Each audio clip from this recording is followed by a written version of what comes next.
ద్వారకలో ఉంటే నువ్వు వాడేవాడివి కాదు కదా, నేను లేకపోబట్టి నీకు ఇంత కష్టం కలిగింది అన్నాడు. పరమాత్మ ఉన్నంత వరకే మనకి సుఖం. దీనికి కూడా మంచి మాట చెప్పింది వేదాంత శాస్త్రం. ఒక చినిగిపోయిన సంచిలో ఒక బంగారు నగ పెట్టాం.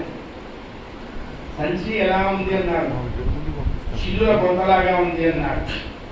అందులో ఏమున్నది అన్నారు, బంగారపు నగ ఉన్నది అన్నారు. చినిగిపోయిన సంచిలో బంగారపు నగ వచ్చి చేరటం వల్ల సంచికి విలువ కలిగింది. నగ తీసేస్తాం, ఒక్కరు అలాగే ఈ శరీరం అనే 9 బొక్కలున్న సంచిలో భగవంతుడనే నగున్నాడు. వాడు ఉన్నంత వరకే ఈ బొక్కలకి వాల్యూ. వాడు తప్పుకున్నాడు అనుకో, కానీ అండి మొదలు పెట్టండి, ఎవరు వచ్చేవాడు లేరు అనవసరంగా ఆపొద్దు. మరి అంతకుముందు దండేశారుగా, ఇప్పుడు దండం ఎందుకన్నారు, వాడు ఉంటే దండ, వాడు లేకపోతే దండ అయిపోతుంది.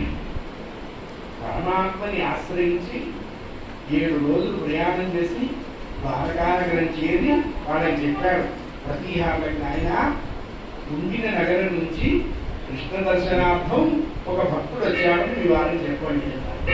అంతే కదా, ఆదివంత చుట్టాలు ఆత్మబంధువులు అక్కడి నుంచే ఉంది. ఆఫీసులో పనిచేసుకుంటుంటే అటెండర్ వచ్చాడట, కాబట్టి మీకు చుట్టాలు వచ్చారు, అమ్మగారు తొందరగా రమ్మని అన్నాడు. వీడు ఫైన్ నుంచి తలెత్తకుండా వచ్చిన చుట్టాలు చెప్పులు ఎక్కడ ఉన్నాయి అని అడిగాడు. అదేంటండి అన్నట్టు, దాని వైపు చుట్టాలనుకో నట్టింట్లో చెప్పులు వదిలి వంటింట్లో కూర్చుంటారా, నా వైపు చుట్టాలనుకో వాకిట్లో చెప్పులు వదిలి ఎదురువాడు వాకు మీద కూర్చుంటారు. చెప్పులు ఎక్కడ ఉన్నాయో అవుతున్నాయన, చెప్పులు నట్టింట్లోనే ఉన్నాయండి. వీడు వెంటనే వంటింటికి అటెండెన్స్ పడాలి, లేకపోతే అప్పుడే సూచన అయిపోతుంది. మరి అక్కడ స్టాంపింగ్ అంత వాల్యూ ఉంది, అంత గొప్పతనం ఉంది. ఎందుకంటే మరి ఆ క్వాలిటీ వేరే.